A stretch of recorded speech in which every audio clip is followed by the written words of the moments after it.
My name is Justin the Clue, and I'm here today with Will Sloan. And you're listening to the Important Cinema Club. And today, we've gotten all your letters, guys. I know this is a much requested episode. We are finally talking Jim Varney once again. You know, for decades, literally decades, if you lived somewhere south of the Mason-Dixon line and you needed to know what is the best variety of milk, what local news broadcast should I be watching, what insurance company in, the Tennessee area should I patronize? Well, Ernest will let you know. Now, we've done an episode on Ernest before. I felt we were just skimming the surface, and I wanted a deep dive. And I also think a lot of people listening to this are going, who is Ernest?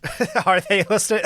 If they're younger than us, they do not know who Ernest is. That's true. Okay, let me quickly explain Ernest. When we were kids, yes, and you went to the video store. Specifically the video store. And you went to the family section, you could not walk through that family section without seeing Ernest Goes to Camp, Ernest Goes to Jail, Ernest Saves Christmas, Ernest Scared Stupid, plus miscellaneous, the direct-to-video ones. Hey, Vern, it's my family album. That's right. And Ernest he began in TV commercials in the 1980s. It was in Tennessee. There was a man named John Cherry who ran an advertising agency called Carden and Cherry.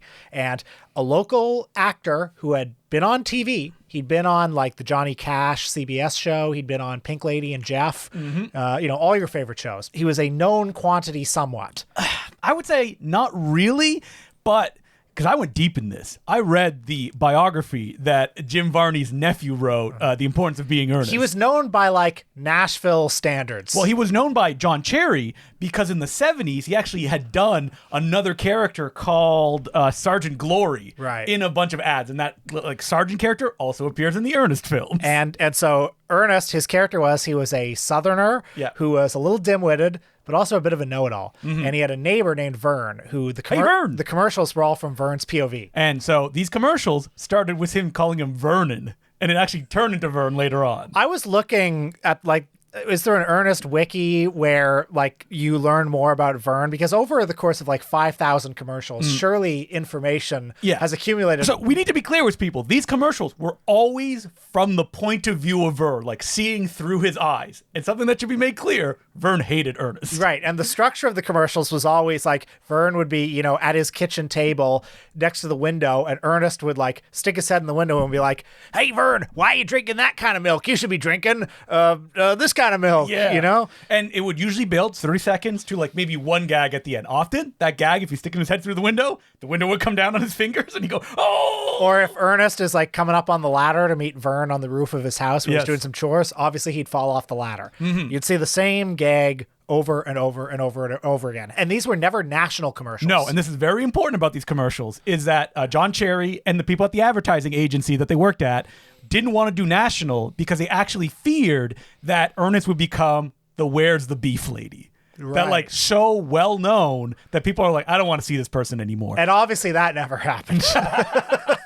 But like these commercials, at a certain point, they were shooting 16 commercials a day. And they would show actually all over the country. Yes. I mean, we're not going north with these commercials up until a certain point. Okay, but at a certain point, they did go north because I remember like my grandparents, my parents, they knew these commercials. So I never saw any Ernest commercials. Well, neither did I. Yes. So I think maybe my parents saw those commercials in the 80s. I don't know. But they were making those commercials pretty much up until Jim Varney died. Yes. He kept doing them. And typically they would show on like local TV, smaller markets, and they would show all over the country, and they would get commissions from local businesses all over the place. And, he did do bigger commercials. Like if you look online, you'll find him, one of the first New York commercials is him advertising Sprite, where he's in a wine cellar and he's like, "Hey, Vern."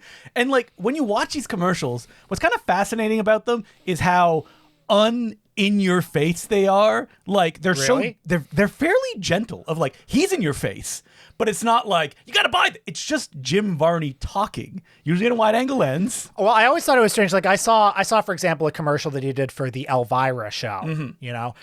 He's talking about, you gotta watch Elvira on TV 24. You never see any footage of Elvira. No, you don't even see her picture. I don't think you ever really see someone else other than Jim Varney in these commercials. Sometimes he's holding the product, but often he's just talking about the product.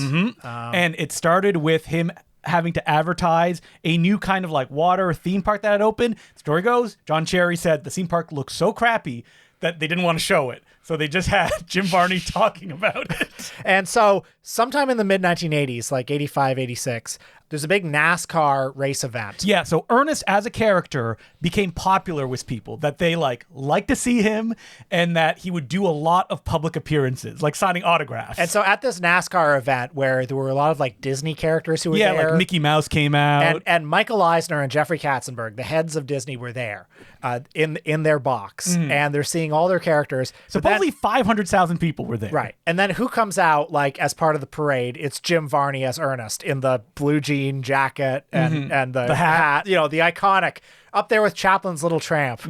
He gets the biggest ovation. Like, Everyone the loves crowd him. goes wild. And Katzenberg and Eisner look at each other and it's like, who the hell's this guy? Sign him up.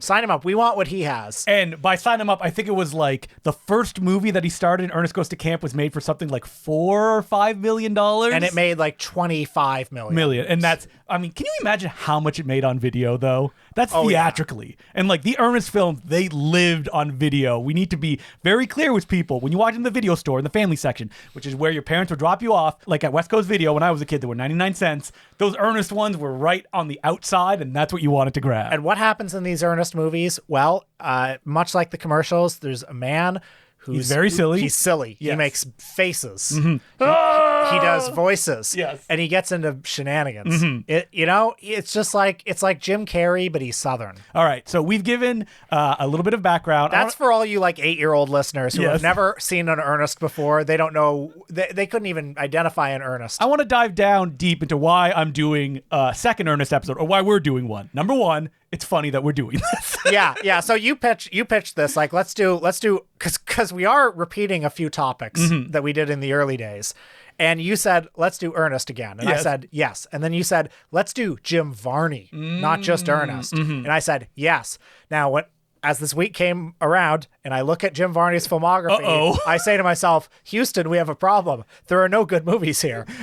Some people who know Ernest would say the same thing, and I would say they are wrong. But I wanted to also get into Jim Varney as the person, because I find him a kind of fascinating figure, and I think that's more interesting to me than any nostalgia I have for Ernest, because to be honest, when I was in my 20s, Ernest was something that I just assumed unfunny. I liked it when I was a kid. Well, Doesn't matter. and that's another important thing about Ernest. Like, these movies were regarded by everyone except children as the abject, worst. Yes. lowbrow, just schlock garbage for kids. Like bargain bin Jim Carrey. And Yeah. Jim Carrey, by most parents, was not very well liked during his heyday. So that is saying, like, whew, the most awful insult It's you like can give it. Bowery Boys shit. Yeah, exactly. Yeah. Bowery Boys stuff. And it was only like, probably in the last decade that I watched some of the movies and I went, oh, I like Jim Varney in these movies. That I find he's doing something that I don't think I would have like clocked as a kid, because it's just making big faces. But as an adult, I can see there's a little bit more going on there, even if it's, as they would say, the basest version of it. And yeah, I've always retained some affection for Jim Varney because he made me so happy when I was a kid. But when we did that Ernest episode a few years ago where we watched like Ernest Goes to Jail, Goes to Camp. Yeah. You look at it, it's like, this was an incredibly talented guy. And I think that's what it is that Jim Varney, for being so all over the, like, inescapable for almost 15 years, that's when we get into the DTV Ernest era, he could do so much stuff that was very rarely tapped as a performer. Like, if you go back to like when he started, the classic story, actually not really that much of a hick that he portrayed, but his family had roots in like coal mining and stuff like that. So he had relatives he liked to imitate. He was always an imitator, like all the great comedians, right? And also a classically trained actor. But that's the thing, right? He drops out of high school to go and study acting, do Shakespeare, do like, all the plays that you would know. And just go on YouTube right now, search Jim Varney Shakespeare, because there's an iconic, legendary like news interview that he did around the time of like Ernest Goes to Camp. Yes. Where you see a little footage. Ernest Goes to Camp. I think it's like 1984, Right. 1985. You see a little footage of him, doing a Shakespearean soliloquy. Like when he came to LA, he did something that has kind of been like erased from history. Stand up. That's where he got in. He was pals. He did like the Mitzi Shore thing. Of course, we all know her as the mother of Polly. Oh yeah, Polly. You said you also I said was gonna Rob say Rob Schneider. Schneider. I get both of them confused. Yeah, just they're in the barrel marked abject shit in Pauly your head. Shore. Yeah. Are we gonna? Let me explain Pauly Shore. Are we going to be coming back and doing another Pauly Shore episode? Absolutely Maybe not. he's actually kind of good. And Jim Varney, his stand-up was a stand-up. Do people still do the like imitation stand-up, like the Robin Williams variety of that? Yeah, that's a good comparison. I'd never seen any of Jim Varney's stand-up before, and I watched a bit of it on YouTube, and it's like, it's not ideal because the technical quality of it's quite poor. It's like camcorder footage, but like he's just so intrinsically funny. You know what? Who did it? Jim Carrey. He did the same thing. That was his shtick on talk shows. Yeah, he would do like lots of characters, lots of voices and faces, Just telling stories, basically. And kind of like Richard Pryor's Mudbone almost, but for like white Southerners. Exactly. Yeah. And so like Jim Varney comes to LA when he's young. He acts in more things than you would think. That like, oh, he was on the TV show Operation Petticoat, which is based on the Cary Grant film, where it's a submarine crew in a pink submarine. I know we both watched an episode of Pink Lady and Jeff this week, which that's the most famous show that he was on. Yeah. I mean, if you haven't heard of Pink Lady and Jeff, it's a legendary disaster. Yeah. It was 6 episodes. Pink Lady were these 2 Japanese female singers who really couldn't speak English. No, but they cracked like the top 100, maybe top 10 in America. So an executive was like, we need these 2 women to host a show. And Jeff was Jeff Altman, sort of a cult comedian. And the 2 of them, it was like... And who do we get to produce this show? Of course, Sid and Marty Krofft, the puppeteer maker. Yeah, and so there's incredible like production numbers and visuals with the absolutely leaden chemistry of Pink Lady and Jeff, plus guest stars like, well, in the episode we watched, Alice Cooper and, of course, Jerry Lewis. Jerry Lewis with Jim Varney, Varney and Lewis together at last. Yeah. And yeah, Jim Varney was a regular because they wanted to do like a Saturday Night Live style sketch show. And Varney's good in the sketches. He's done lots of different roles, I mean, Varney is on that Rick Moranis spectrum, right? Where like Rick Moranis coming up, he's known for doing just like perfect characters, impersonations. You want Joel Silver? Rick Moranis will do it. Makes a big hit by being a nerd. Hollywood goes, we just want you being a nerd. That's all we want. Well, so as I was watching movies for this Jim Varney episode, I thought that, You're like, oh. I was like, can we watch something good? There are certain comedians who I think their legacy isn't really neat and orderly. It sort of exists more in scenes and moments and talk show appearances. I think of Andy Kaufman. I think of Norm Macdonald. What are you talking about? We have great Andy Kaufman movies like Heartbeeps. Right. But you think of him on the David Letterman show with Jerry Lawler. Or Norm Macdonald, you think of the moth joke. Or like chairman of the board, more like B-O-R-E-D. Yeah, exactly. And I think like if you took Jim Varney's filmography, I think you could make a great 2-hour movie just of like great scenes. And you're talking about non-Ernest stuff. Yeah. And frankly, a lot of Ernest stuff too. Well, because like I sent you the Jeff Speakman action film, The Expert. Yes. And Jim Varney shows up in that movie as a gun dealer, and he's great. Oh yeah. So this is a direct-to-video action movie, and what's the guy's name? Jeff Speakman? Oh, just a block of wood. Yeah, he's awful. But when Jim Varney shows up, playing like. How do you describe it? It's like he's got like a raw like sexual charisma. Yeah, I mean, and I'm sorry, folks, that sounds ridiculous. Look it up, see for yourself. And you know what's wild about that role? And if you read into his career, it keeps coming up again and again. He auditioned for the main role of the villain, and they didn't give it to him. And instead, Max Allan Collins, the screenwriter, who's also a famous noir author, he wrote a new role just for Jim Varney. Well, and the Beverly Hillbillies. Yes, we talked about that on a main episode. Which is probably like Jim Varney's most prestigious Hollywood role. Which is so funny saying to say. Something. Yes. But no, it was like Penelope Spheris, her follow-up to Wayne's World. Beverly Hillbillies, I think, was supposed to be like the big comedy that season. And she had to fight to get him to play Jed Clampett. Do you know who she almost went with? Sam Elliott.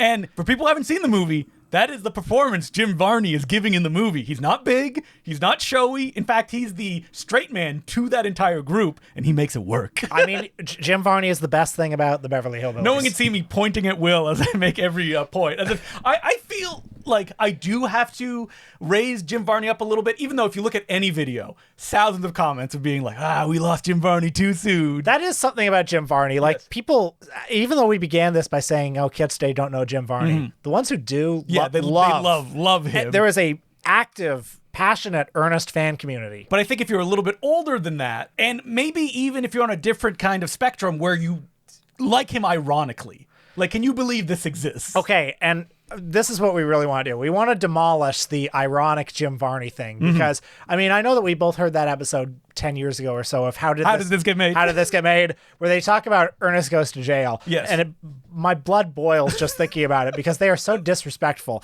to Jim Varney, Yes. to Ernest Goes to Jail, which, did you watch Ernest Goes to Jail I did this watch week? it again. I mean, Yeah, we talked yeah. about it a lot of, let's talk about it again, because this is Jim Varney's best movie, unquestionably. Yes. If you watch this not movie, and not just best Ernest movie. yeah, if you watch Ernest Goes to Jail, and you're like, I don't like this. We probably don't have the same comedic sensibilities at the end of the day, Ernest right? Goes to Jail, like justice for Ernest Goes to Jail. And I understand why it's underrated because there are, 8, 9 Ernest movies? Yes. And Almost all of them are bad. yeah, pretty much. Except Ernest Goes to Jail. Now, I don't know what the magic sauce in Ernest Goes to Jail is because, like, this is the same crew, the same director, the same cinematographer of, like, the movie that came out before this, Ernest Saves Christmas. And I'm going to be honest, I don't like that movie. I think it's painful. I think it feels really cheap, and it doesn't deliver on the whole premise of the movie. some people like Ernest Saves Christmas. People love it. They saw it when they were children. And also they associate it with Christmas. Yes. I'm telling you, watch that movie again. Yes. It's not very good. You forget, most of that movie is a skinny Santa Claus trying to convince another guy to be Santa. Ernest Goes to Camp. I like. Yeah, we'll get to this in the Patreon episode. Yeah. We'll get to it in the Patreon. Ernest episode. Goes to Jail. Yes. Ernest Goes to Jail. It's visually inventive. It does a thing that, Jim Varney tried to do his entire career, but it does it right, which is he plays 2 roles. Okay. He plays normal Ernest and he plays evil Ernest. So I want to pause first on visually inventive. Yes. Watch Ernest Goes to Jail right now in a beautiful, Blu-ray rip, yeah. widescreen Blu-ray copy. There are scenes in it that look like something out of Manhunter. Okay? Yep. Like when Mr. Nash is first introduced, he's in silhouette. The way they light the prison in these Suspiria colors. The scene at the end near the end where Varney goes to the electric chair and he's blasting people with his electric charges. I mean, it looks fucking incredible. And for anyone listening to this, you probably like the stuff that we do.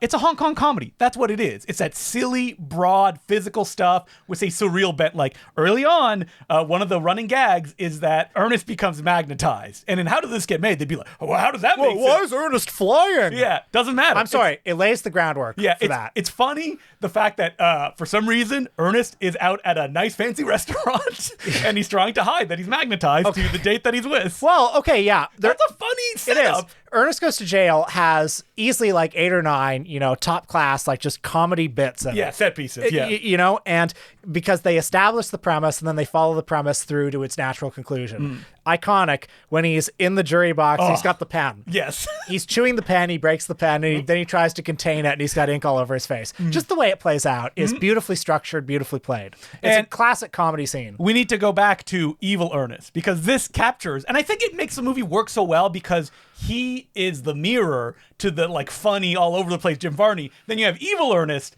who is genuinely threatening within the context of a kid's film. That's right. Yeah, that when he shows up, he is not playing it big in a goofy way or haha, we can laugh at this guy, and that's what makes it funny. Well, there's the scene when he's in the car with Gaylord Sartain and Bill Burge, the Chuck and Bobby, the Laurel and Hardy supporting characters, where there's actually a little bit of suspense in the scene. There's the question of, are they gonna figure him out? And Varney plays it completely straight. Yep, and it works.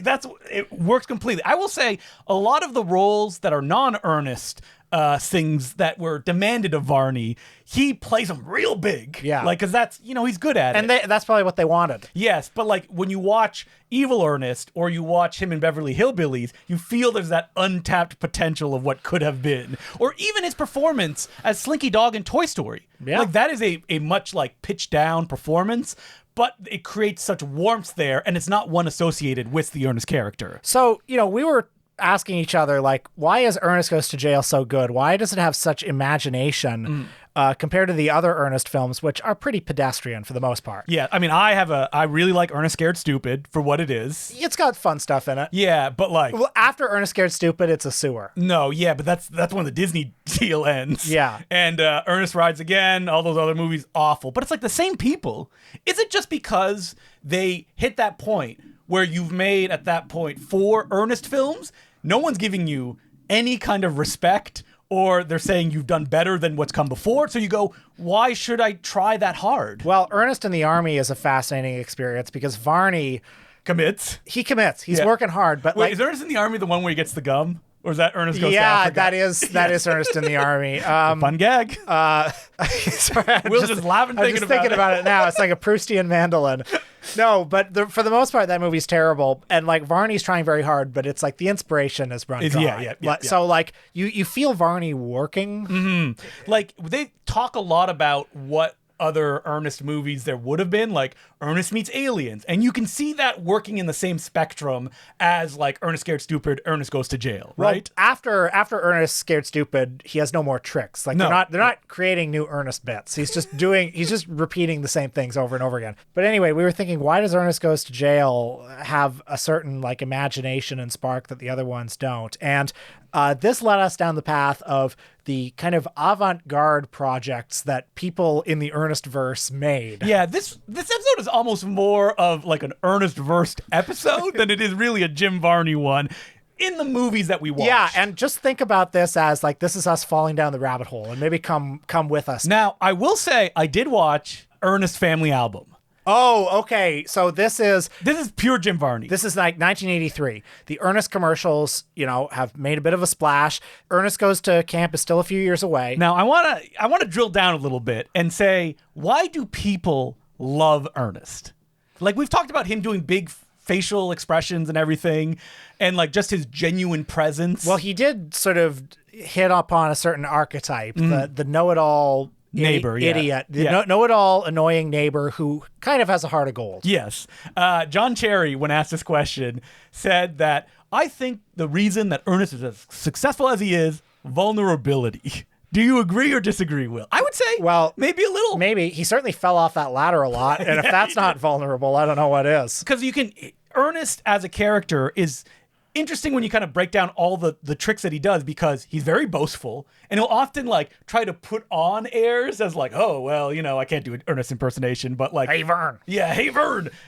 He'll change his voice a little bit while still staying in the Ernest character. That's true. Without doing the Robin Williams, like, I'm now doing a black guy's voice. Yeah. It's also true that every Ernest movie, he's sort of confronting his insecurities in some way. He's like, well, I always wanted to be a camp counselor, but I didn't think I was good enough. Yeah, I always wanted to be a bank teller, and Ernest Goes to Jail. Right. Or what is it? I always wanted to be, he is a garbage man. Ernest Scared Stupid. Yeah. I always wanted some magic basketball shoes so I could do slam dunks. That's right. Ernest. Wait, what is that? Slam dunk Ernest. I mean, that's breaking the whole naming scheme. Don't like it. Yeah. Slam dunk Ernest. Awful. It's such an you look at that cover and you say, how can this be bad? Ernest gets magical basketball shoes that allows him to slam dunk, and then you watch the movie and it might as well be called Ernest Gets Trapped in an Empty Mall, because that's what the movie is. When we watched all of these and we were ranking them, yes. I think I basically ranked them, the direct-to-video ones, in order, the order they came out. And now I look back and I think, man, Slam Dunk Ernest is really... I think that was the last in my list. Yeah, I had it a little higher, but maybe it should be at the bottom. A now lost episode. I hope people subscribe to the Patreon at the time, and or maybe it will be discovered at some point. But let's get into Ernest Family Album. Okay, so yeah, this was a TV special that the Carden and Cherry company made in 1983 to try to get it syndicated. Yes. I'm not sure to what extent it actually did. The idea is also Jim Varney getting an opportunity to play other characters, which that's what he did. That was his stand-up, and that was what people knew him for. So it begins with Ernest in his attic, and he's, talking to himself. He has a rich and active fantasy life, but he finds this family album that he's lost for many years. It's like, oh, this has all the Worrells in yes. it. And wait, because Vern shows up because he does the classic "I'm on a ladder" bit talking to Vern. Right, because Vern's the neighbor, so he's like, hey, Vern, let me show you my family album. Let me tell you about all my relatives. And, he sees one relative, another relative, and that leads to various flashbacks and shenanigans. Now, right from the get-go, where you have like... There's Davy Worrell, who's kind of a Davy Crockett type. Even from that first sketch, it's Jim Varney doing multiple characters. You get a John Wayne. You probably get the whole John Ford company. That's right. I mean, and by the way, this opening sketch has casual American racism. Oh, yeah. Classic American racism. Now, this is what I'll say about the special. I don't think it's very funny. No. I just sit there kind of stone-faced. But it's It is kind of strange. Yeah, I like that it exists. Yeah. So it is a pure showcase of Jim Varney's talents. It's one tableau after another of him playing a character and just like they're all Southern, basically. And just, yeah, they're all Southern stereotypes. And it's him like committing really hard to those characters with no jokes, really. That's the issue with it, is that there's no joke. Like him as a kind of cowboy gambling, who's kind of like a debonair one. Sort of Rhett Butler type. Yeah, there's a lot of promise there, but there's no jokes. Yeah, so him as like the Davy Crockett character, it's like, yeah, it's like the Alamo, and you know the indigenous people are outside. Again, classic American racism, but you never see them. You just see Jim Varney in there as he's like doing lots of different voices and trying to convince them that he has a whole army inside. Yeah, and like again, it's not funny. He doesn't have any material to work with, but just the virtuosity of his performance. That's what makes it interesting. Playing this character, doing all these other characters, and then you get more characters. Yeah, it goes on. It's less than an hour. Boy, you feel it. And there are all these. Like they're kind of surreally unfunny sometimes, like the Billy Boogie Worrell segment where he's like the carny. Yeah, like I think these may have been characters that he played on stage, because I know one of them where it's like he has a son named Miracle who's like 6 feet tall. Right, that is a character, like a story he would tell all the time. Right, but like here, I think maybe removed from the stage, you don't have that kind of like, oh, wow, the transformation of him going from a story to being the character and the shift in between, which is where the comedy comes from. So you're just stuck with these people for like 10 minutes and you're like, we're not going anywhere. Yeah. So every segment is sort of surreally unfunny, but I do think it's fascinating to watch just because he's very magnetic. Yeah. Absolutely. I like that it exists. I like that a lot of kids were confused by it, renting it at the time, because all these movies just had like Ernest's face right out on front cover, being like, "Hey, you love Ernest Goes to Camp, right? This is more like that." That is one that I rented. I'm sure I saw it as well and was like, "What the heck is this?" But elsewhere in the Ernest verse, I mean, probably the most prestigious Ernest item was the Saturday morning TV show "Hey Vern, It's Ernest," which is very like Pee-wee's Playhouse. I never watched this show. Did you? I think it was on YTV for a season. Yeah, it only lasted one season. It won an Emmy. I know it did. After it got canceled. Yeah. So I appreciate it. They're trying to do Monty Python. We'll get back to this again, because this is something that I felt like was their inspiration for a lot of the stuff. I'm sure if I was a kid, I'd probably really like it. I do not like the conceit that almost all of it is from Vern's POV. Like, they really commit to this. They're sketches. Yeah, well, it's a lot of sketches. Some of it's Ernest and some of it are these other characters. And, you know, it's very like fast paced and every sketch is like 30 seconds long. Problem is, you know, if you watch all 10 episodes or whatever, you just see the same joke over and over again, which is fine if you're a kid. Yeah. But it doesn't have that kind of Pee-wee magic, right? No, but it's different than you would expect. Yeah, I think they're trying stuff. This is not a cash grab, if you will. But you mentioned Monty Python, and I think this is very key to some of the other projects we're going to talk about here, because like these guys who made the Ernest series, specifically John Cherry and Coke Sam's, who's the like dark John Cherry. Yeah, he is. If you see like Coke Sam's as the main creative, you go, oh no. Something weird's happening here. And this is important because Coke Sam's directed Ernest Goes to School. A film I always forget about because it barely exists. And Ernest Goes to School, not very good, but it's the most tonally unusual, I think, because that's the one that feels the most like a Hong Kong comedy. Yeah, that's the one that's also like Flowers of Algernon, because doesn't he get smart in that movie? Yeah. You'd think, like, I hear that and I was like, I should watch that movie. It's boring. Funny. Yeah, it's not funny though. John Cherry and Coke Sam's, like, these are guys, these are frustrated creatives. Yeah, they had ambitions. You know, they're doing advertising stuff because that's what makes money. And, you know, John Cherry, after Jim Varney died, like, the first movie he made was a Laurel and Hardy film.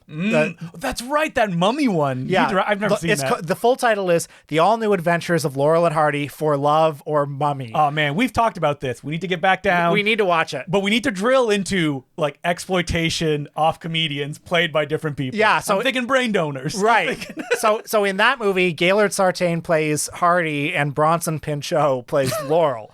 And they're both quite good. Oh, really? I mean, the movie's shit. And F. Murray Abraham is in it. Oh, nice.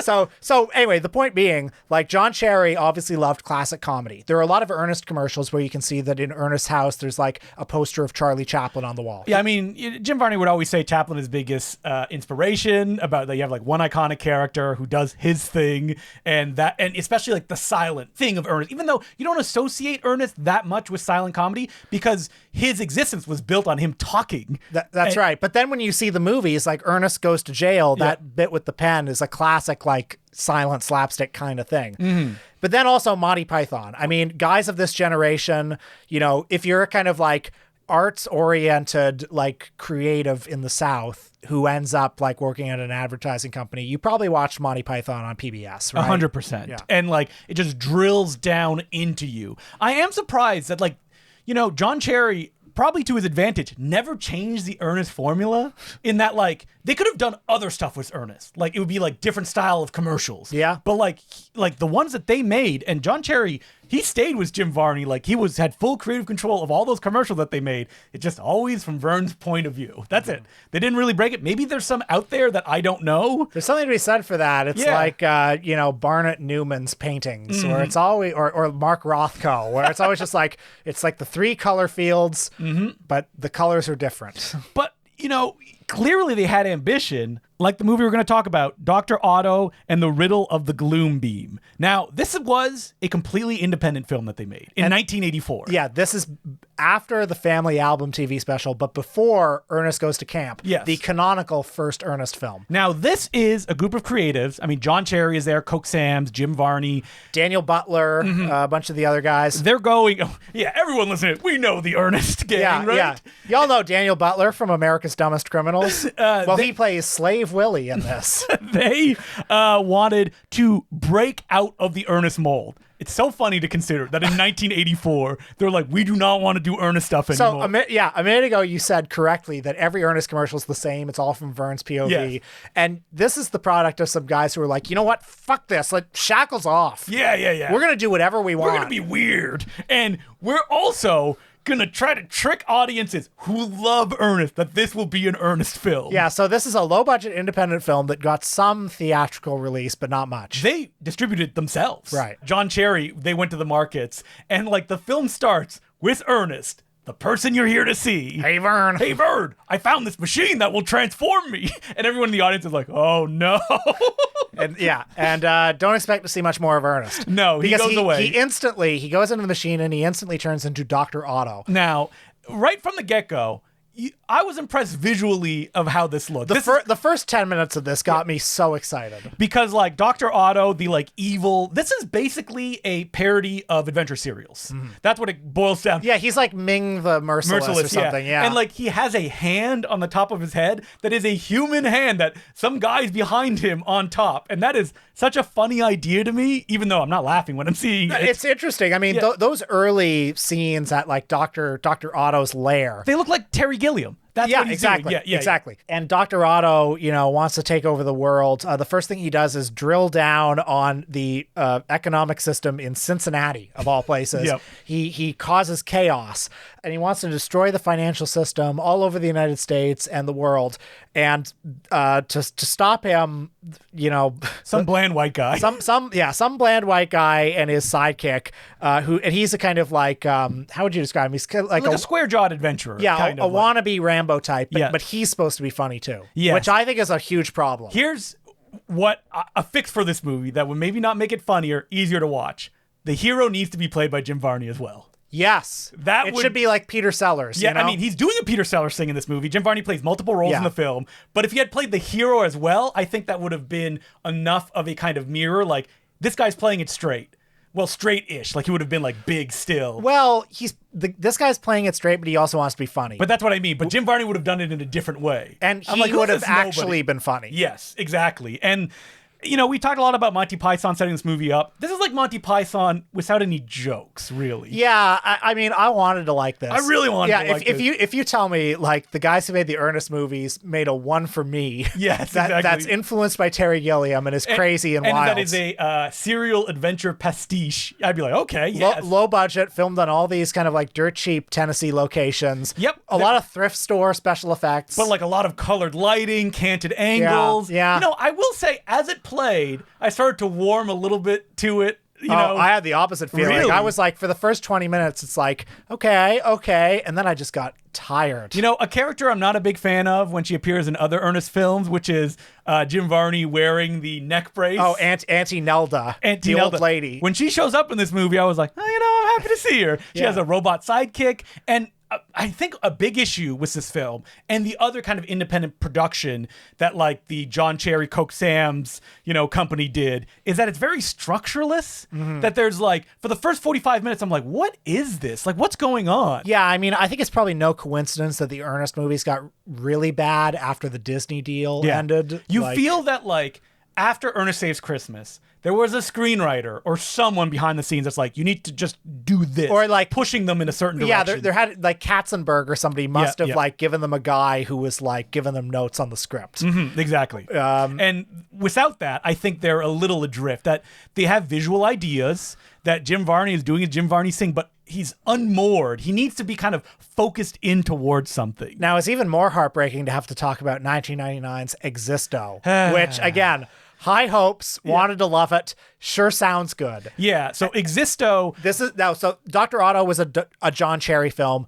Existo is a Coke Sam's film. Yes. Is John Cherry involved in any way? I don't think he is. The writer, the co-writer who also stars in the movie as Existo. I mean, this is a movie. If you love Bruce Arnson, like, this is the Bruce Arnston show. Right. So Bruce Arnston and Coke Sam's co-wrote the script, and Bruce Arnston stars as Existo. And he also wrote for some of the Ernest movies. He did all the music on the Ernest movies. Now, like, if I told you that there is a film made by the guys who did all the Ernest films, Jim Varney's in it, and the closest approximation I can give it is Cafe Flesh. Yes. You'd be like, I need to see this movie right now. Yeah. I mean, that's what it is. And boy, that's what it is.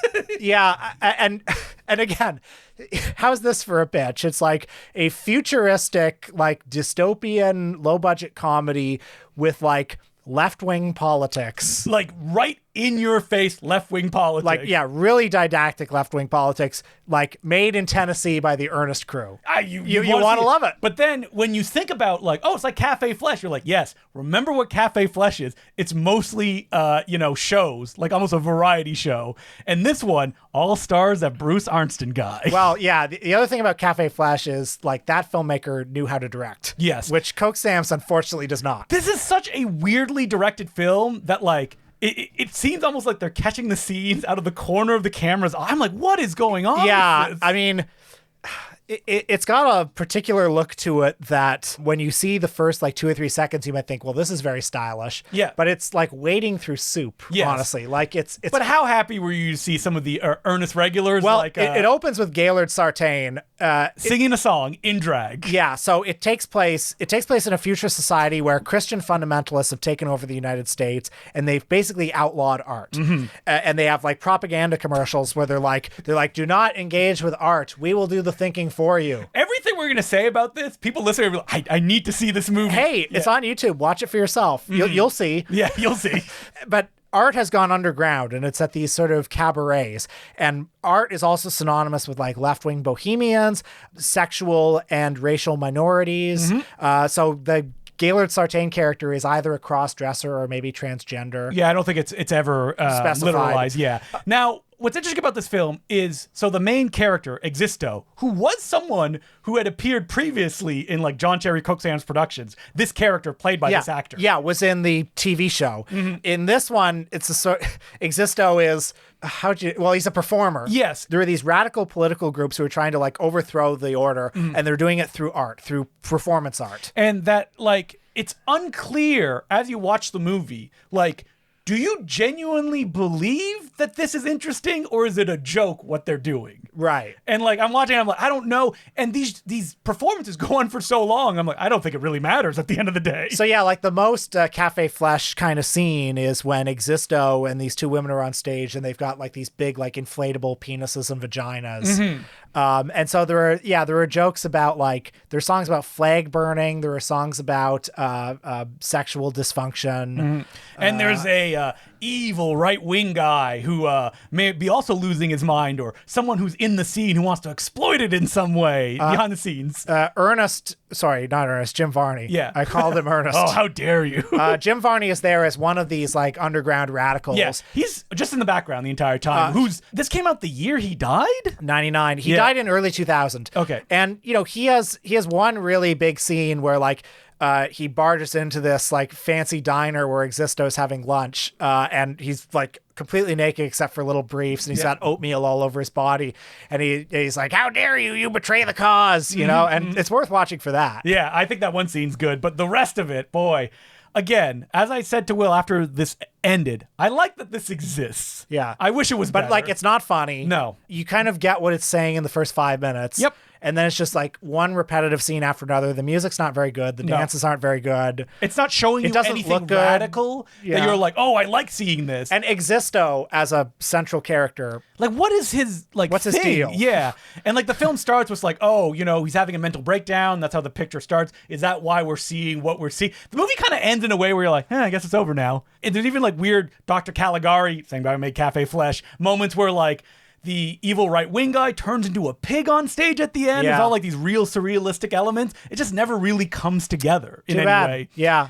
All right, so we watched one more because we were like, we need to see Jim Varney away from the John Cherry, Coke Sam's ecosystem. Which, you know, we're looking at the filmography. Will was like, and it's I don't know. I don't know. Well, it's like, okay, Snowboard Academy, Treehouse Hostage. Treehouse Hostage is the one where Jim Varney realized that he was sick with, say, fatal disease. That's right. He coughed into a Kleenex and he saw blood and he was making Treehouse Hostage. That's folks. right. And I was like, it's not going to be Three Ninjas Showdown at Mega Mountain because I already watched that one. Yeah, even though that was directed. I've seen it too. Wasn't it directed by like the South Korean director who made Pulgasari? Wait, no, it was directed by Sean McNamara, the guy who made fucking Bratz and Reagan. Okay. Who also did Treehouse Hostage, one of the most cursed filmographies of all time. So we settled on the movie that we thought might be just the most watchable, which is 1989's Fast Food, which is, you know, a teen sex comedy. And we were like, hey, 80s teen sex comedy, you know, I can get in the mood for something like that.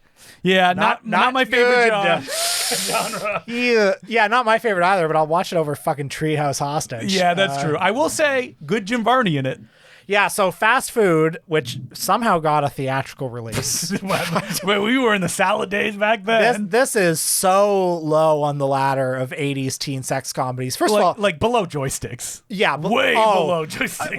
We are dreaming of Joysticks when we watch this movie. This movie, Fast Food, is rated PG-13. That is bananas. So fuck this movie. Yeah, so you get no breasts, but you still get basically people drugging women to have sex with them. Non-stop sexual assault comedy. Yeah. So it's not very good. Now, I will say, the credits, I was like, huh? Because it says, like, featuring Tracy Lords. Yes, please. Michael J. Pollard. Yeah. And Kevin McCarthy. And I was like, is it a different Kevin McCarthy? Where are you going to show up? He shows up in the last 10 minutes of the movie. Yeah, so great cast, not least Jim Varney, who plays Wrangler Bob. And the plot is that, you know, there are some these two, like, wiseacre teens who... Nerdlinger! There's an evil dean who's on their case. Yeah. For such small crimes as putting a camera in the woman's change room. Yeah, and you know what the punishment they get for doing that? They graduate. They're like, That's you guys right. graduate. And they decide to open a fast food venue. Now, this is, you know, encroaching on the local monopoly of Wrangler Bob, a southern fast food mogul played by Jim Varney, and a very big performance. Yes. Whenever he's on screen, I'm happy because the leads are not cutting it, No. folks. Not much going on with his character, not given many gags or set pieces. But I like his character. Yep. You know, I like he has a seeing big him. gun that he puts on the table. He gets to play a villain. He does little bits of business too. Like you can tell there's a little bit that he was improvised. Like there's the gag that he does in the Ernest movies where he's trying to calculate something. He's like, wow, they'd sell so many burgers, like carry the one. Good stuff. You know, maybe you have to be there, folks. And you can feel that this is the kind of role that Jim Varney wanted to play. Now, look at the cover of Fast Food. This is the classic rubber face. Bait and switch. Or going overboard. Yeah, well, you got Jim Varney, who has a big hamburger in his mouth. Yep. And then you've got Tracy Lords, huge, next to him. And hey, I'm always happy to see Tracy Lords. Now, that's funny. This is Tracy Lords right the year after Not of This Earth, the first straight movie she was in. That's right. And may I say, va va voom.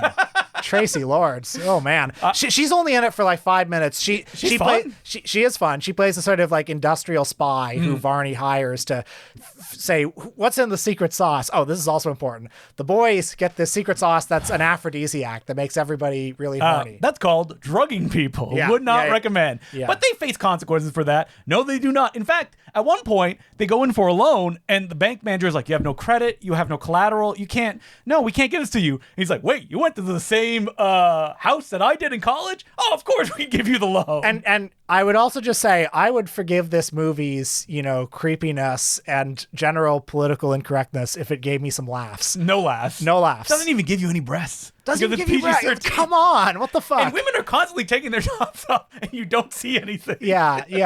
I mean, I'm sorry. On no terms does this movie work. Will someone edit? Maybe it exists out there. A Jim Varney mega cut. That's all I would ever recommend and seeing. In fact, I have heard no one ever defend fast food ever in my life. You would think someone saw it at like USA Up All Night or something like that. That's right. right. I have fond memories of fast food. Never, not even with Jim Varney's presence in the film.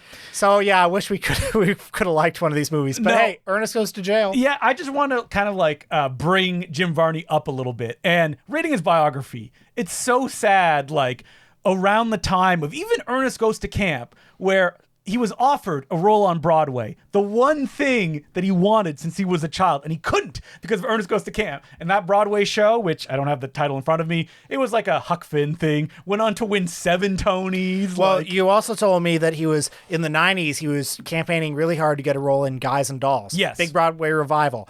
And they went with Nathan Lane. Yes. Now, you can see why they did, because New York, probably Nathan Lane brings in the demographic they were trying to get. Middle-aged white people with money. Yeah, and what? Jim Varney, isn't he that Ernest guy? Yeah. Like, that's low. And like, throughout the last 10 years of his life, he really struggled with that during interviews. He's like, I hate when people come up to me and they ask me to do like a particular bit from a commercial. It's like, I can't just do it. They call me Vern all the time. It's Ernest. Can't you just get that right? Although I do remember listening to the commentary on the Simpsons episode that he did. The Simpsons writers were talking and they were like, oh, Jim Varney was so nice. He said, right after he finished recording, he said he was on his way to South Korea because they were having an Ernest festival. And he said, I don't know. They love Ernest there. Yeah. The same TV show that has the famous joke, Ernest goes somewhere cheap. That's right. Which I will say, not wrong. Funny joke. Yeah, funny joke. And yeah. Oh, wait, I don't want to go away because there is one piece of Ernest lost media. No one can watch it. It's the legendary Ernest snuff film. No, it's a movie called Blood, Friends, Money. Oh. And this is a movie that was shot, this is still in the family, by the assistant camera person, Armanda Costanza, who had been assistant camera person since like Gloombeam and like Ernest's album. And she finally directed a film. She brought Jim Varney in. He has a straight role in it. I think it's kind of like a neo-noir thing, and never was released. I think maybe played here or there, and that was it. Never came out. And what's the unreleased movie that's by Ron Orman's son? This is the film. This is it. This is the same film. Ron Orman, we've talked about him a lot. The son of the director of King of the Bullwhip, and most importantly... If Footmen Tire You, What Will Horses Do? This was one of the few films that he wrote, and it was done because it was done in Nashville. And like most of the roles that Jim Varney got, like the good ones, were only because it was happening in Nashville or it was in Lexington. And they're like, Jim Varney's around. Can't we get him? Something that I found kind of moving about the production of Existo, which, I looked up a sort of Nashville scene profile of Coke Sam's. It was talking about like it had unprecedented marshaling of, Nashville's film and artistic community making that movie. And you can imagine, like, hey, our Nashville listeners can tell me, but like maybe it has a big film scene. I don't know. But at that time it didn't. Yes. And so you can imagine what a big deal that movie probably was, to the few people in Nashville working in film and television. Early on, when he was getting really popular as Ernest, his mother was interviewed, and she said something that was so sad, which was, you look so funny as Ernest. Kind of strange you used to do Shakespeare. Yeah. So, Jim Varney, good actor is what I want to end this with. Good actor, and like he was failed by Hollywood, by the entertainment industry. We all know what Nathan Lane would have looked like on Broadway. Yeah, we've seen Nathan Lane on Broadway. Like, what would Jim Varney have been like on Broadway? I mean, that's a question that me and Will were talking about as well. Is like, where would Jim Varney be now if he was still making movies? Well, it's an interesting question because like the year before he died, he of course was in the Billy Bob Thornton movie Daddy and Them, which had not did not make much of a splash. And you know how he was in that movie? Because he had been friends with Billy Bob Thornton for a decade before. That's the only way he got a role in that. That's right. And a lot of his stuff was cut out. And if you go on YouTube, there's a great deleted scene of Jim Varney in that movie throwing a fit. Him on screen with like Laura Dern and Andy Griffith and other actors. You, I think, rightly suggested he probably would have done a lot of voice work. Yeah, because that's where he was kind of transitioning into. Atlantis, The Lost Empire, Toy Story. But, maybe if a few more directors with vision were out there, like he could have had his career as a character actor. Yeah, I don't think he would have gone down the path of someone like Chevy Chase, where if you look online, you can find Chevy Chase and Jim Varney sharing the stage on the Chevy Chase talk show. A great interview. I will say Jim Varney comes out very well. Well, in fairness to Chevy Chase, his show had just been canceled, so it's just like blank 1,000-yard stares as Jim Varney like beautifully plays a musical instrument. Yeah. I think Jim Varney would have transitioned out of comedies. I don't think he would have been like in Hallmark movies, and actors like Paul Thomas Anderson, they would have like grabbed onto this. That's what you would have liked. Yeah, that's what I would have liked. I mean, his uncut gems. Wouldn't you have loved that? I would have loved that. And we can only speculate at this point in time and recommend people to go watch Ernest Goes to Jail. Yeah, Ernest Goes to Jail, and then like I would like, maybe we have to do this. Maybe we have to assemble like the ultimate Jim Varney supercut of all this good stuff. Can we get a theater to let us do like an Ernest or Jim Varney Appreciation Day? Oh man. Well, I would let you and me. Let's do it. Why don't we just play Ernest Goes to Jail at the Fox screenings that we do? Wouldn't that be a good idea? That's interesting. Could we get people out for it? I think we could. I think people, the novelty, the memory of them seeing it as a kid. When was the last time an Ernest film played in Toronto? Never. Okay, this is such a good idea. And then if we can't do that, we'll just rent out a venue and do like Jim Varney night. Yeah, wait, because I'm thinking about it now because those are Touchstone films, right? Those are Disney. They may not want to license them. We'll look into it. We'll find a way to show. Yeah. I just want to laugh as an audience. A lot of people who will probably come there ironically be like, I remember Ernest. It'll be fun to go see like a bad movie in theater and realize, oh no, this is actually great. Yeah. Right. So as per usual, you can send us letters at importantcinemaclubpodcast@gmail.com. Our first letter is from Case. It goes, fan mail, Dogville, comedies. Not the Dogville you think it is. Hey, Justin and Will.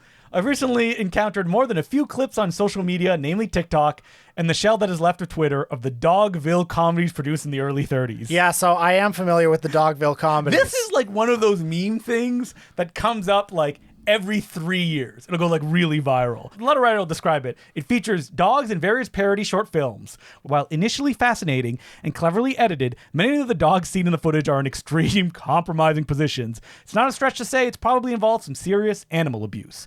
Obviously, these shorts are a product of their time, but the sheer number of clips I've seen across my feed of these shorts, which might say more about my algorithm than it does any large trend, did raise alarm for me. I was even at an Alamo Drafthouse screening and saw one of these dogs basically hog-tied during the pre-show programming. Is this a trend? Are these Dogville comedies getting some resurgence of sorts online? While so many films of the period are lost to time, are some stones better left unturned in the landscape of cinematic curios? The Inquiry Public asks.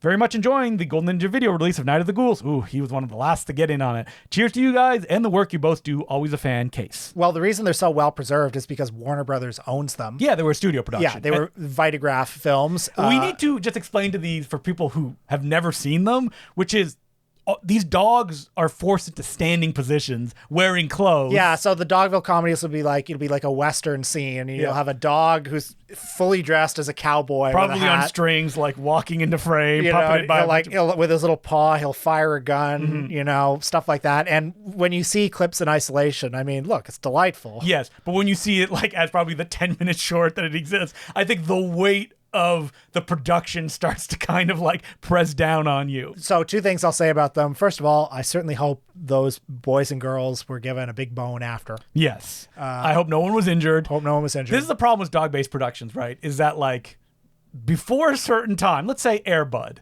those dogs are not having a good time on those films. Probably. The classic Milo and Otis dog being thrown off waterfalls thing. Second thing I'll say is all those films were created by Jules White. Oh, Did you know that? I did know that. Yeah. So if you're speaking of, did these dogs experience pain? Jules White, the most bloodthirsty of all three Stooges directors. The answer is probably yes. Yeah, maybe. But Jules White, a great artist. Yep. Great man. Good man. Yeah. He's the one who gave us Mo getting a giant spike in the ear in which short? It was They Stooged to Conga. Yep. These images are so novel, like a dog driving a car, Like for example. of course They're going to go viral. Yeah.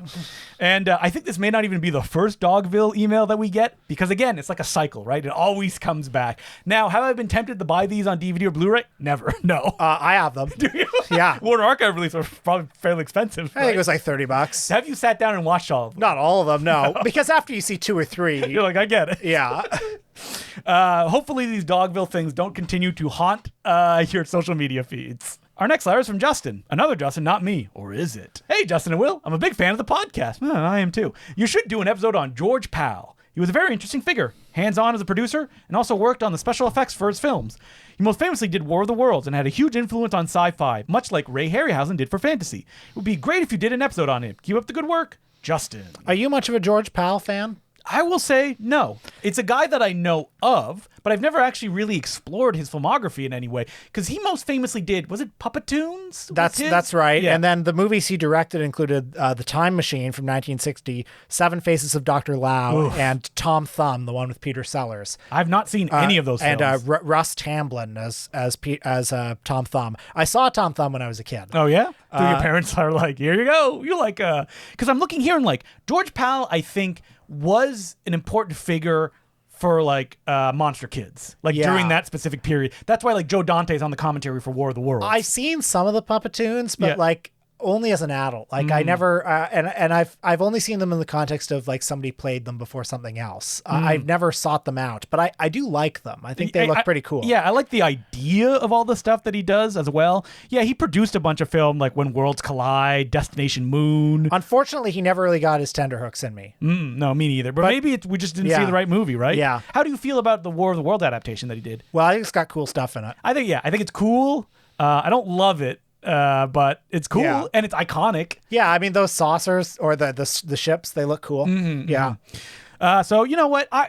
More to discover, I feel, because we're so kind of unfamiliar with it, but like his career's so well documented. I'm looking here, there's like multiple documentaries on him that he is like an important figure for a certain generation, and I think that just didn't really continue. Maybe because he didn't have enough of a big filmography. But if you're watching Tom Thumb, like, did you just rent it? Or? Yeah, I rented it from the video store, and I would have been like 5 or 6, honestly. But your parents weren't like, oh, I know this, and then they pointed in that direction. They might have. Yeah. I'm not sure what led me to rent it, but I never got its tenterhooks in me. But then you see something like 5,000 Fingers of Dr. T. Did you like that when you were a kid? I didn't see 5,000 Fingers of Dr. T till I was like 25. Oh, okay. And I liked it, but I never saw it. I'm curious to know, like, are there kind of movies like that other than The Wizard of Oz? Like, that's the big one, right? Well, I loved Chitty Chitty Bang Bang. Yeah, Chitty Chitty Bang, sorry. Those are the two. Yeah, and Mary Poppins I liked. But a lot of those, like I never saw The Wonderful World of the Brothers Grimm, which is another George Powell film. Yeah, like I think about the movies that I saw as a kid, and there was very few, like, really old. Like, I saw Mary Poppins. It didn't make an impact on me. I probably saw it at someone else's house. I had Mary Poppins on VHS, which is important. Like if you just have it at your house. I mean, something that we should consider is that like we were in a time where these Disney movies, I feel, weren't the event it felt for previous generations. Where like Disney movies, which is what I associate with like older family live action films, those were like kept in the vault for the longest time. And that like kids remembered it because it was a big deal seeing it in theater. Whether it be like Chitty Chitty Bang Bang or Song of the South. Well, I'm sure I had Mary Poppins on VHS. I'm sure because for my parents it was a big deal. Yeah, they were of the right age to have known and loved that movie. While me, it was all like Nightmare Before Christmas, Beauty and the Beast, Aladdin, because we were in that wave of film. I definitely saw all those. Yeah, and like I watched those over and over again. Weird movies that I watched over and over and over again. It must have been a babysitter had it. Was like The Rescuers and The Rescuers Down Under. Rescuers Down Under is good because it has John Candy. Yes, but it's also like I remember watching The Rescuers, and as a child, not understanding that this movie came way before Rescuers Down Under. Like the style was radically different. Yeah, I had no idea. Yeah, they were just the same to me. You know what one I really didn't like was The Fox and the Hound. Yeah, I never watched The Fox. It was sad. Yes, yeah, and that was the one that like.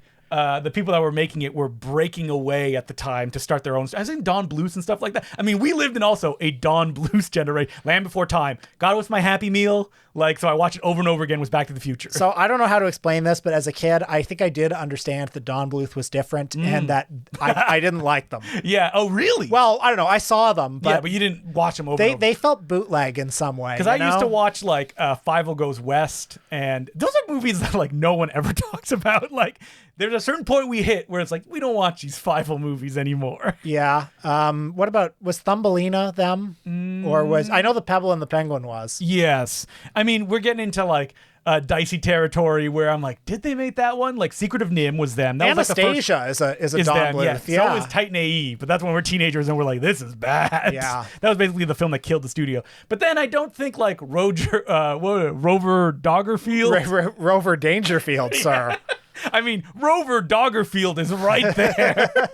The film where, what if Rodney Dangerfield was a dog. But then All Dogs Go to Heaven. I think that was a Don Bluth. That's Don Bluth, yeah. Yeah. But We're Back, A Dinosaur Story, not Don Bluth. Who is that? That was a weird studio that popped up just to make that movie, and then they kind of went away because that was Museum of Natural History.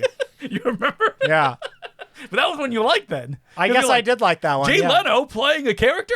That's right. I had that on VHS. Yes. And because I think my parents got it for me. Yeah, they're like, it's in the discount bin. You like dinosaurs? So many of the movies I've seen and saw a lot are just because, like, the luck of the draw. I mean, my parents gave them to me. Yeah. Yeah. Or like, for me, McDonald's, Back to the Future, Land Before Time. There was a deal at some point. You got a Happy Meal for like an extra $5, you got a VHS with it. That's like how that propagated in that way. Wow. And if it wasn't, like, would I have seen those movies? Probably not, because I'm not reaching for the Land Before Time, or even Back to the Future, because as I said before, like, my parents weren't necessarily recommending films to me. They had their busy lives and weren't like, oh, you need to see Back to the Future. So interesting how our tastes are shaped in that way. My parents did nudge me in the direction of certain classic comedies, actually. Like, my dad told me I should watch Abbott and Costello Meet Frankenstein. Yeah. He said, you'll love Lou. And he was right. And there was one Dean Martin and Jerry Lewis movie at the video store, which was The Caddy. And I saw that like a trillion times. Now, my love for the Three Stooges is not just because my dad showed it to me, but because my dad enjoyed it and it was playing at 5:30 a.m. in the morning on Teletoon, because that's when we would wake up to get dressed, get ready, then we'd have to go the like hour to get to my mom's house, and that was playing. So we would watch those because it was cheap filler that they could just put on TV. Same thing with Looney Tunes. We lived in a time that like Looney Tunes was on perpetually. That Bugs Bunny and the Bugs Bunny and Tweety show, which was the package that we grew up on. Well, thank you very much for that letter. As usual, you can send us letters at importantcinemaclubpodcast@gmail.com. On the Patreon, we're opening the vault. That's right. More Ernest content. Some years ago, Justin and I did a marathon where we watched all of the direct-to-video Ernest movies in a row. This was during COVID. That's right. So like we did it on a porch. Very cold. Very cool. We had blankets. Yeah, at Mike Wood's house, co-host of the Very Fine Comic Book Podcast, and we just watched it on a projector screen, stone-faced the entire time. And then we ranked them. So we're re-releasing that because it was only available for like a month. And then I just removed it, yes. And that was in 2001. And that was in 2021. God, I hope it was in 2001. So, yeah. Feels not long ago, yeah. And we're going to record a little bit of bonus content too, where we rank the Disney Ernest films. Now, what's interesting about this podcast is we haven't done a marathon one in a long time. Each of them have basically the same structure, which is Will getting angrier and angrier as it goes along, that he's forced to watch these movies. And I think that like people enjoy them, but I think a lot of people don't enjoy them as well. I mean, not the Ernest ones, but when we've done like Shrek and stuff like that, because it's like, these are so bad. Did we like the first Shrek? I don't even remember. No, I don't think we did. No, we didn't. Okay. I think we were like, maybe this was funny at the time. Yes. And well, maybe it's going to be funny now, because guess who's coming back? Shrek. Somebody once told me. Will they play All-Star? They have to, right? Oh, of course. It's iconic. Yeah. It's legendary. Hey, it's me, Shrek. Think about Shrek. It's great that they're going to revive Shrek because those movies were sort of parodies of 90s Disney movies. Yes. And they don't make those anymore. So wait, are they going to parody like, it's too woke now? Donkey. Yeah.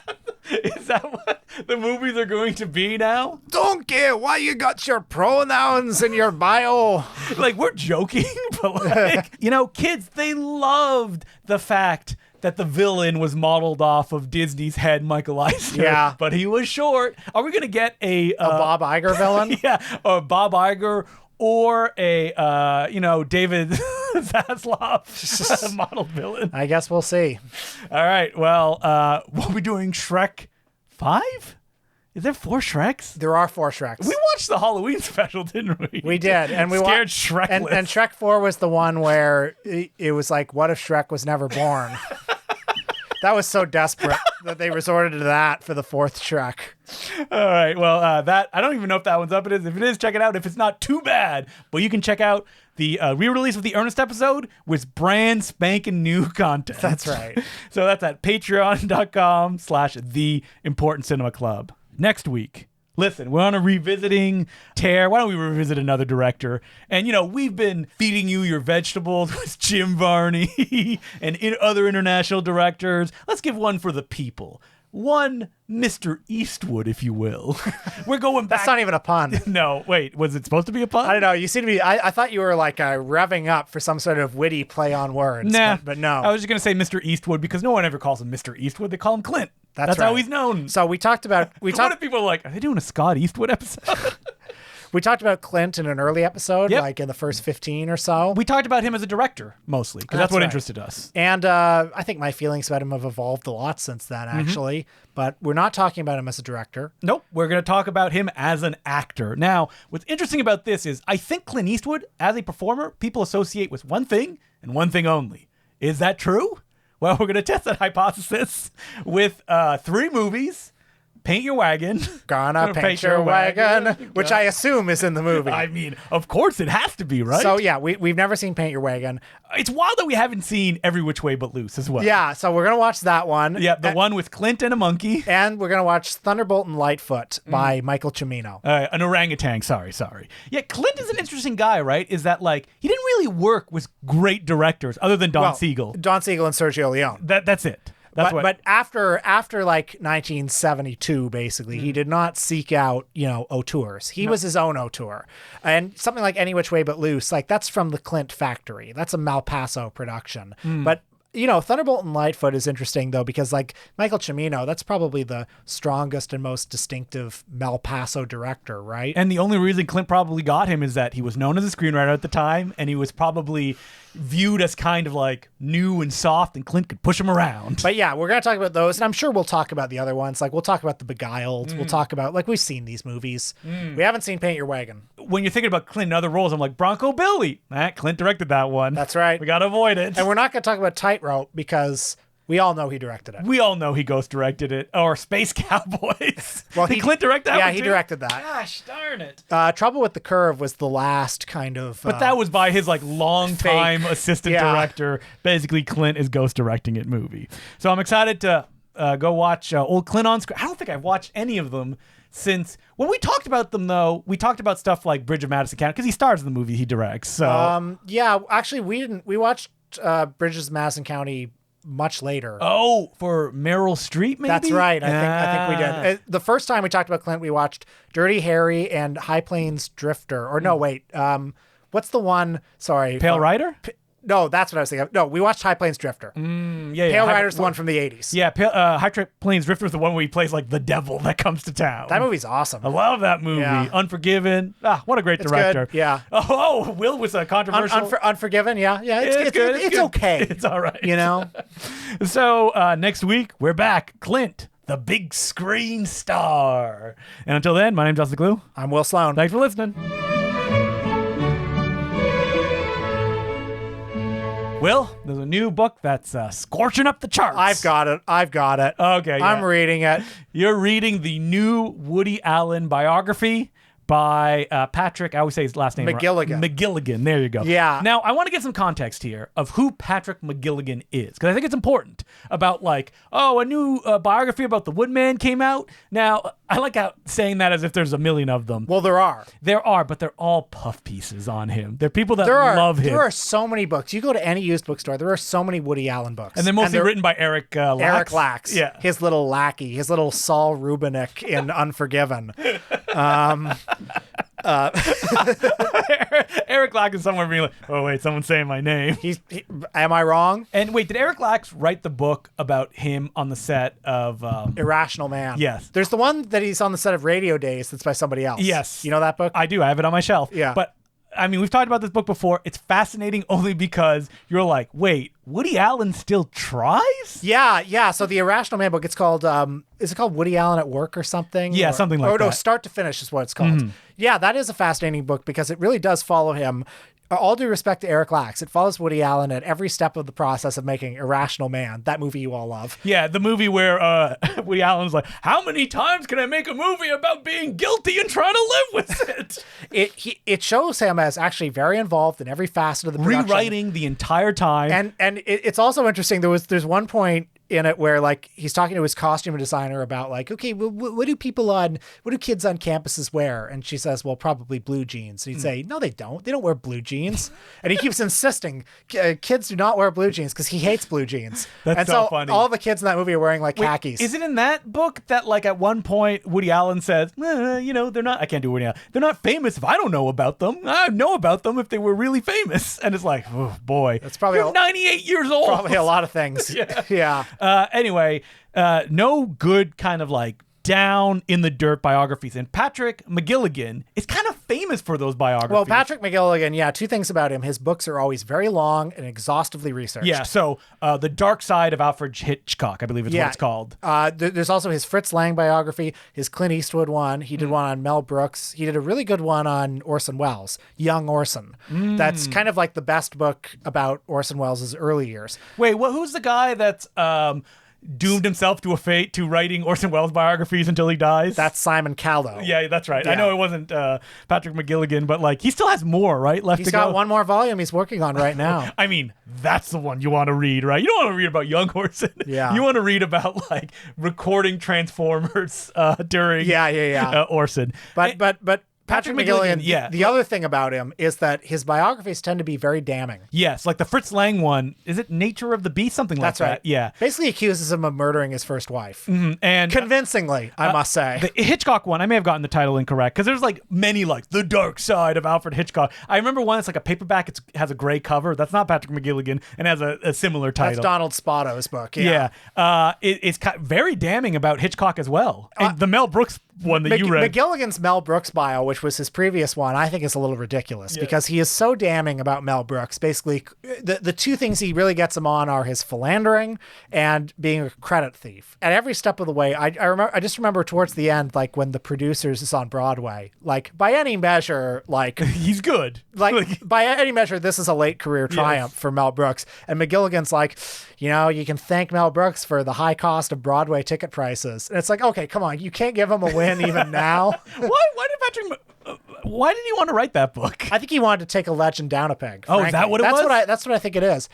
But now we have Woody Allen. Mel Brooks? Who everyone likes. Yeah. So and even then, like if you look at his entire filmography, you're like, all right, these 3 films. Right. And then the rest, because that's basically what we came down to in the episode we did about him too. Yeah. Well, people like Mel Brooks personally. Yeah. Just as kind of like a personality as well. Yeah. And Patrick McGilligan, he was tired of hearing about Brooks. I'm tired about this 99-year-old man. This legend of comedy. Yeah. So, but the only reason to write a book about Woody Allen today is probably because you think he got a raw deal by culture. Yeah. So like when I heard that he was writing it, I went like, oh, is he going to kind of like really dig into this? Like other people have done it, but like as a biographer, he like goes always the extra mile. And then I remembered, wait, how old is he? Oh no. Okay, so I've been reading this book, and I've been doing the thing that I often do with celebrity biographies. Yep, which you skip to the parts you want to know. Case as a jerk scorpion. Give me the stories. And then I go back. Yeah. So I started with the last like 10 years. Yeah. And I could not believe I could believe it, actually. It's like he goes full boomer. He's calling the, Me Too attacks on Woody Allen, like cultural McCarthyism, that sort of thing. And I'm just... Wait. Let me take a step back. cultural McCarthyism. The word McCarthyism Yeah. is said over and over again. Like, we know what McCarthyism, like, damning and forcing people out. Well, he particularly doesn't like, all the pressure on the celebrities to denounce Woody, and he says that this is like McCarthyism. Okay. To which I would say it's actually not the exact same thing, because a lot of them didn't say anything and kept working without any issue. And the ones who defended him also continue to work. Yes. And they're fine. Yep. And let me check what Alec Baldwin's up to these days. well, yeah. A lot of his things in there. And also, what Woody Allen is being accused of is not the same as what Dalton Trumbo was being accused of. That's what I was going to get to. Completely on. different. Come on. So Patrick, if you're listening, please don't write us letters. We're two dumb guys. So who don't know the what we're last talking 50 about. pages I thought were insufferable. So then I go back to 1992. Yeah. So then I'm reading all about the Woody, Soon-Yi, Dylan, Mia stuff. Yes. And it's the best account I've ever read of this. It's just because he synthesizes everything that's ever been written about this. He's got Woody's bio. He's got Woody's autobiography. What if I did it? Yeah. That's what Woody's bio is Yeah, that's called, right. He's got Woody's autobiography, Mia's autobiography. He's got all the court documents. He's got all the reportage, and he synthesizes it into this like incredible tapestry of research. And he's very even-handed. Really, in those parts? No, you sent me some. Well, Oh, that's from the end of the book. It's from the end of the book. Do you think he just kind of like got tired of writing it at that point? Well, it's very strange because I just think like with the accusations. Also, he married his adopted daughter. Okay, so but here's the thing with the accusations is it's actually where are you going with this, Will? what I'm trying to say is it's all very complicated. Yes. Like there are so many accusations. There are so many like variations on things people have said. There are timelines that need to be matched up. There are suits and countersuits and claims and counterclaims that he actually like just marshaling all of these facts. He has to calm himself down. He has to just be like, here's what happened. Here's what this person said. Here's what this person says. Here's the evidence. Here's what the judge said. So just the act of having to marshal all this stuff keeps him even keeled. Yeah, and like that's what he's good at. Yeah. He's good at marshaling facts. So all that stuff's great. Yeah. And it's probably the best I've ever read about this. And then I go back to like 1977 and I've been reading from there. And it's like, oh, this man's a monster. Woody Allen. because also yeah. I hope people didn't angrily turn the podcast off as you were like, listen, we got to get all the timelines in a row. Well, because the other thing about Woody Allen, about Patrick McGilligan is he'll document everything. He's salacious. Yes, he loved that stuff. He loves the dirt. Yeah. And so it's so strange how the book ends with being like, well, Woody Allen's a victim of McCarthyism, because you're back to 1977. Look at all the like, stuff that he did. He's like, look at all these teenagers he was fucking. Yeah. Look at all these, look at all this bad behavior. Look at all these women he treated terribly. Yeah. Just one thing after another. And that's where McGilligan's really comfortable. Yeah. McGilligan loves chronicling a celebrity's worst moments. Yes. And just like elevating them. Yeah. So the book it's whiplash. Especially the way that you read it. Yeah. Like, it's not really meant to. But can you imagine? I'm excited to get to his childhood. So I will write. Let's be honest. He ain't reading that childhood. Yeah. Those are the death of any biography. Yeah. I mean, like, you're sitting down and reading it, and that, like, oh, this guy's a monster, et cetera, at the height of his fame. And then these court documents that he does very even-keeled in a way that, like, oh, this is always presented salaciously. I want to avoid that. And then he's like, but have we been too hard on him? You're like, what the hell? Yeah, Like, yeah. you sent me sentences from this. It was like, ugh, exactly what I know. the last thing that you would want to see. So what I would say about this book is, like, get it and read up until 2015. And then you'll have a great time. Yeah. Before, Actually, you won't have a great time because, No, like... everything that came before. Well, because it's like... is there stuff that no one has talked about before? Is it just like whispered about in like the 70s? Oh, I mean, well, do you want to hear some dirt? Yeah, I want to hear some dirt. The Woodman was really into threesomes. Oh, okay. Patrick McGilligan interview. Okay, yeah. I know, check his footnotes. I'm sure it's very well documented too. Yeah. I mean, that's dirt, but it's not like, yeah. he's a monster. Mean, there's definitely like a trail of like the teenager stuff. There's a like trail the of like theme, 16 and 17-year-olds, which, the defense that everyone does is like, it was a different time. It was a different time. Yeah. I mean, it's different than molesting your daughter. Yes. Like that's a whole other moral universe. But at the end of the day, he's still a monster. So like if the stuff that came out in the 70s came out now. Well, I mean, what I'm overwhelmed with in reading about the 1992 situation is just like the kind of like guardrails you have to put in your brain, the compartmentalization you have to do to be like, oh yeah, I'm going to have an affair with my children's sister. And that's okay. Yeah. Like I mean, that's like, yeah, I think that's it. That's all like you need. That's monstrous behavior. And I also think you can see like the legacy of this in all of the work he's done since then, because like before that you had Husbands and Wives, you had Crimes and Misdemeanors, you had all these rather searching films, sometimes lacerating films. And then after you had, Magic in the Moonlight. Like, I feel like, well, it's also telling another fact is like in the mid 90s, he stopped going to therapy. Just saying. Okay. Just saying. But, I mean, An Irrational Man, which we started this conversation with. One of his more interesting later ones. Yeah. I say interesting rather than not good. Yeah. I know, but the idea behind it is that kind of like guilt. Can you live with it? What's awesome about Irrational Man is that, like, the character that Joaquin Phoenix wants to kill, the one who is supposed to embody everything bad with society, is a family court judge. Yes. And also, in that movie, Joaquin Phoenix gets taken out by kind of like fate itself punishing him. Right. And it's like, is the Woodman like, I'm waiting for them to take me down?